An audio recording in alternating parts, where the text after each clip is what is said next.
Sicurezza stradale a Cagliari, come intende procedere l'amministrazione per rassicurare i pedoni della città? Ma noi abbiamo già fatto una serie di interventi, abbiamo incominciato sin da subito perché è un tema caldo a livello nazionale. Solo questo fine settimana sono morte 10 persone in Italia e quindi ci fa capire che è un problema che riguarda tutti. Su questo l'amministrazione è già intervenuta con una serie di attività, aumentando le zone 30 che sono passate da 4 km quadrati in città a 10 km quadrati, posizionando una serie di attraversamenti pedonali rialzati, facendo tutti questi nuovi attraversamenti con soluzioni di illuminazione ad hoc che aumentano la visibilità. Basta pensare a quelle che abbiamo fatto anche in via dell'Abbazia e nella stessa viale Marconi, e ovviamente ci sono tutta un'altra serie di attività che vanno fatte, che abbiamo già iniziato e che stiamo continuando a fare. La prima è realizzare un vero piano di sicurezza stradale che farà ovviamente il servizio e che avrà come obiettivo quello di ridurre ovviamente l'incidentalità.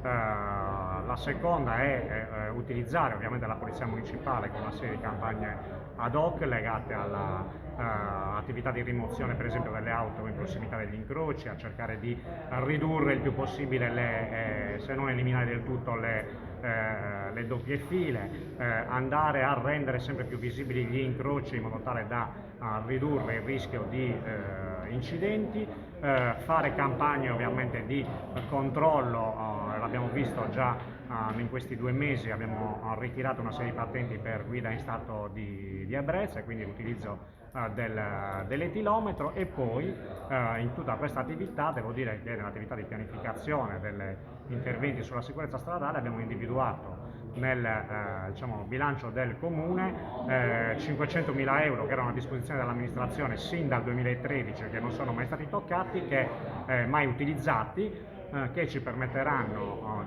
da un lato di pagare il piano di sicurezza stradale, dall'altro fare campagne di sensibilizzazione, fare campagne di educazione anche alla sicurezza stradale per i più giovani, e ancora ci permetteranno anche di garantire una formazione ad hoc sui nostri dipendenti che avranno poi il compito di fare la progettazione delle strade. Aggiungo che nell'ultimo anno abbiamo asfaltato quasi 35 km di strade, abbiamo già programmato per i prossimi 3 anni altri 11 milioni di euro per gli asfalti e i marciapiedi, quindi c'è un'attività fatta, un'attività diciamo in fieri e un'attività programmata per il futuro. Una domanda sul buio, insomma, intreccia sia il discorso della sicurezza stradale che quello in generale della sicurezza e dell'incolumità dei cittadini. Tanti cittadini stanno lamentando proprio che alcune strade sono prive di luce. Cosa vogliamo rispondere? Ma anche su questo vorrei essere abbastanza chiaro. Dal 2018 ad oggi sono stati cambiati in città circa 8.000 punti luce. Ovviamente si è cambiato le lampadine senza pensare ai quadri e alle reti. Un appalto ovviamente che è incominciato nel 2018 e che è finito l'anno scorso. Questo ha leggermente migliorato la situazione, ma ha creato tutta un'altra serie di problemi, perché molto spesso le nuove lampade con le vecchie reti creano una serie di difficoltà, quindi quelle vecchie reti vanno vanno cambiati anche i quadri. Su questo siamo già intervenuti mettendo a disposizione del servizio 7 milioni di euro per fare una gara d'appalto che permetterà ovviamente di cambiare le reti.